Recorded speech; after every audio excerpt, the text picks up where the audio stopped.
finally sunny here. We just got over a typhoon. We had some power outages and stuff like that, so it's been a while since I've been on here. Um, I wanted to talk today about the expat elephant in the room. um, a lot of times you've heard me talking, you probably see in the comments about expats here, and there's these expats that just are, some of them are atrocious. They're not a good representative of their country.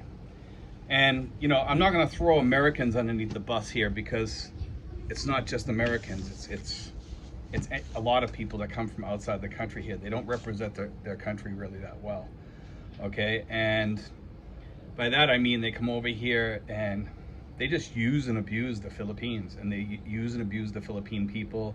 Some of them are racist. Some of them are just, the way they think of the Filipino people is atrocious. The Filipino people, this is their country. And the way I see these people coming in here is they come in here and they're awful. And they're not just awful to the Filipino people, but they're also awful to their fellow expats. And even though it's a small amount, some people say it's 50%. Like I said, I don't think it's 50%. I think it's about 20%. But I'm going to tell you a few stories today about some of the things that expats do. Okay?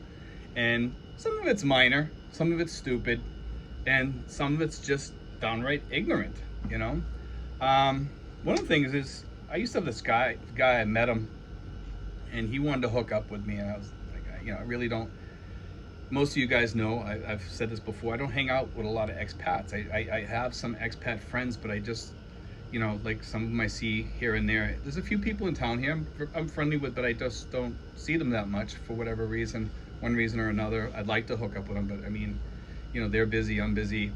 And then there's people that try to hook up with me, and they do hook up with me, and I wish they never hooked up with me. And one of them is a guy I met while I was out and about. He decided to show up here one day, and he comes here, and he's sitting here. And I don't mind being hospitable and giving people like some food or a drink or anything like that. But we also have, our family's pretty decent size. So every time we run out of something, we have to refill all that, and it costs us money. And this person would come over almost every day. He would ask for like a soda.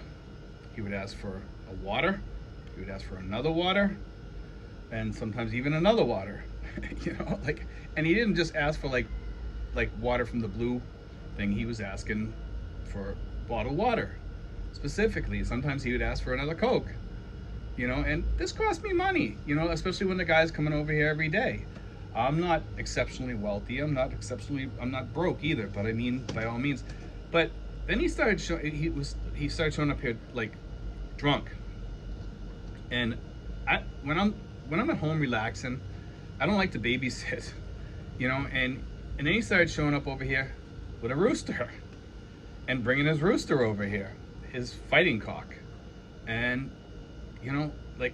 first of all, I hate roosters. And you guys have heard me talk about roosters on here before.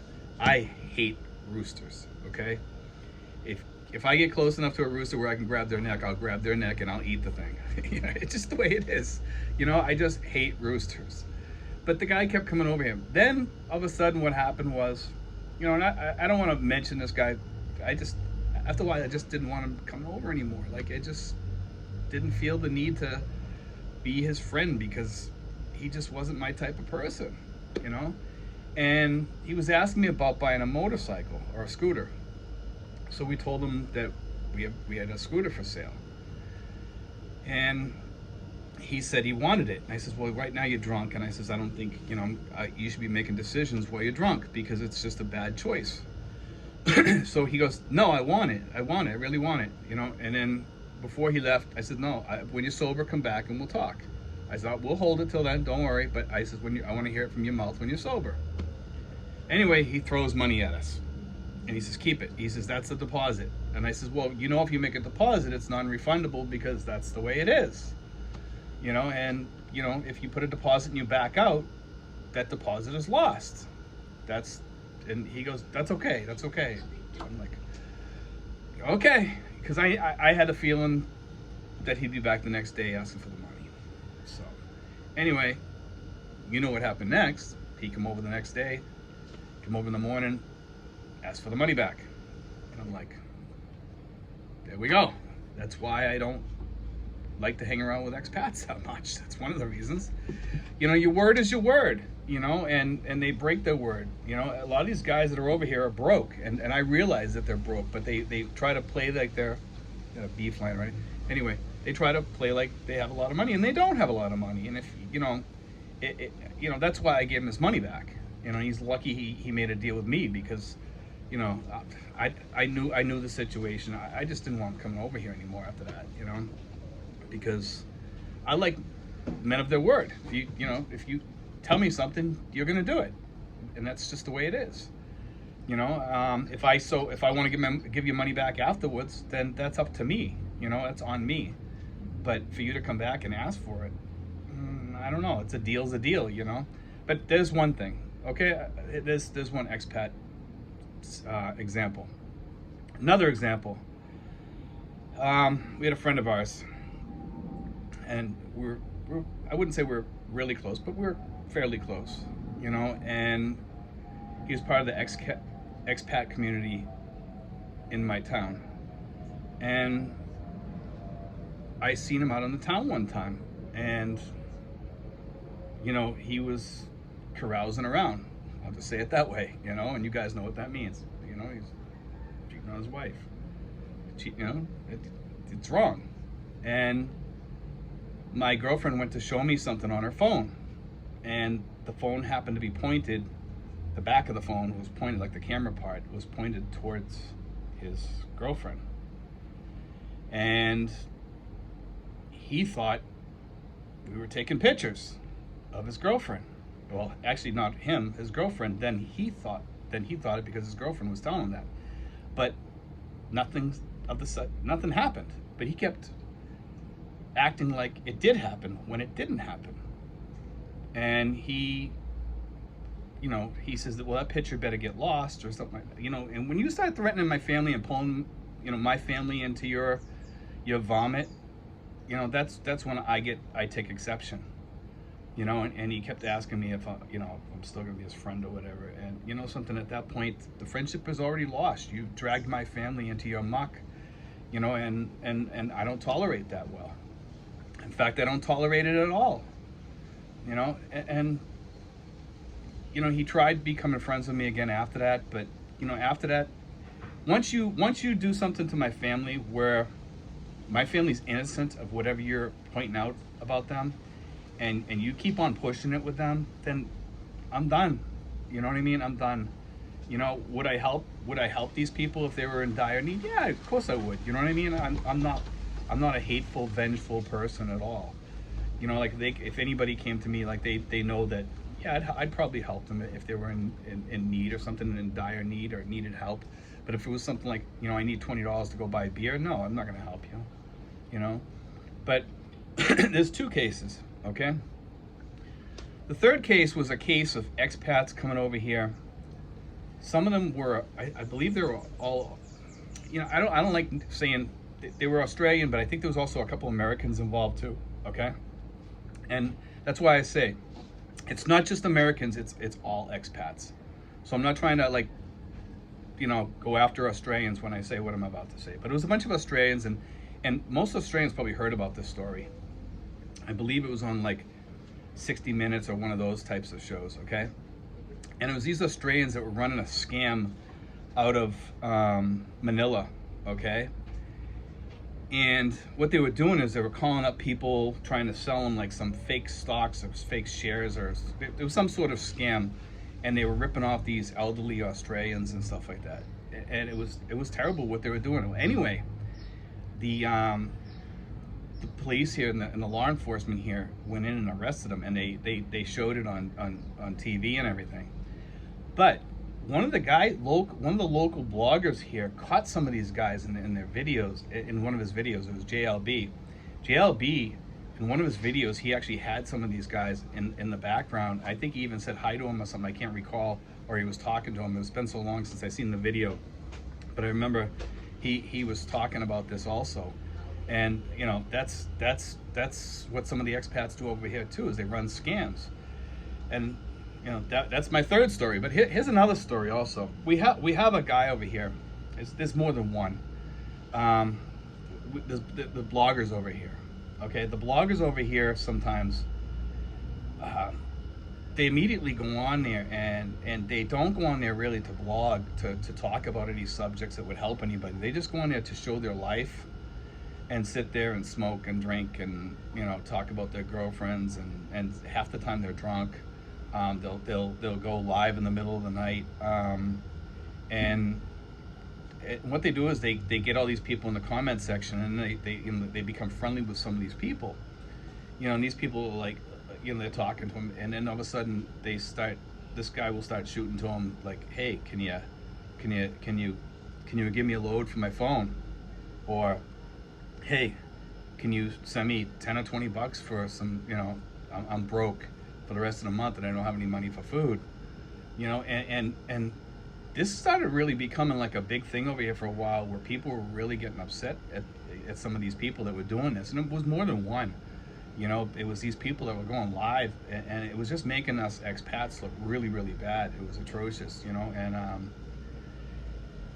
I mean, this guy was living off of, one of the guys was living off of Filipino families. Just he'd get into a family, they didn't really know who he was. They probably figured he was American, he's wealthy, and he'd last about I'll say like a month with some people less. I got a bee flying around here again.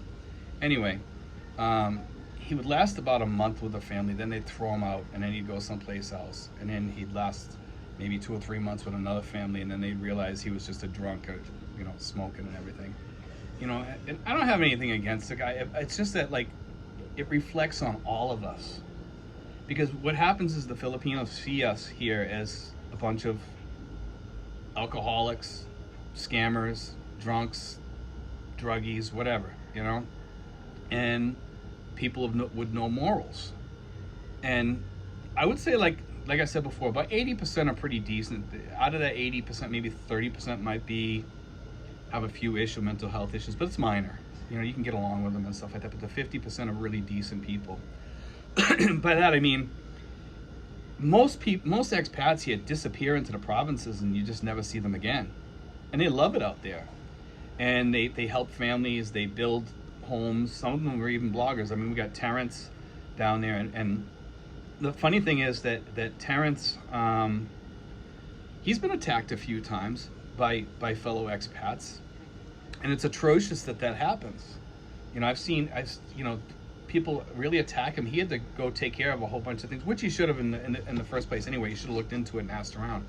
But to have a fellow blogger attack you and draw you out in the wrestling mat, and basically draw you into a fight that you don't want to be into, like, why do that to people? There's no need of it. You know, and I see a lot of the bloggers on here, the expat bloggers, and they attack other bloggers. And you know, I say, peace. Leave them alone. Let them, you know, let the, if they did something wrong, let the Filipino authorities take care of it. It's not my business to go after somebody unless he's hurting my family or something like that, or they're doing something to me. Yeah, these guys, people see them. If they're doing something wrong, the Filipino police or whoever, law enforcement or whatever, is gonna, let them take care of their business. You know, it's not up to us Americans to go after these people. It's just live and let live, man. You know, like, most of these people are harmless people, and some of these people drag these other bloggers into the muck, and they're not even 100% sure that they did what they're accusing them of. You know, and I see that on a daily occurrence. It's almost like a daily thing over here. I see a couple of expat pages, probably maybe as many as like 4 or 5, and they go after other bloggers, and they think they're gonna they might get a few subscribers off of that, but that actually hurts them, because I won't subscribe to channels like that. You know, I won't subscribe to somebody that just attacks other people all the time. You know, I just don't do it. You know, I mean, I like to stay out of the muck. You know, and I think as expats, we all should be doing that. We all need to be setting an example for the new guys coming over here that we're not like that. You know, most of us expats have come over here to retire, live in peace, and have a happy life. And 50% of expats, I would say, live that.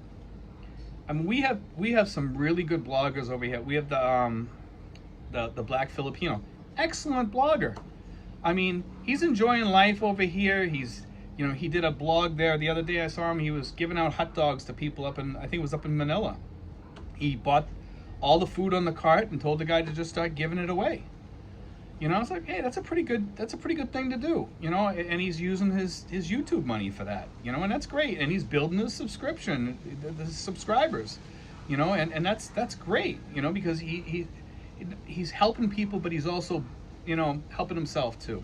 And more power to him.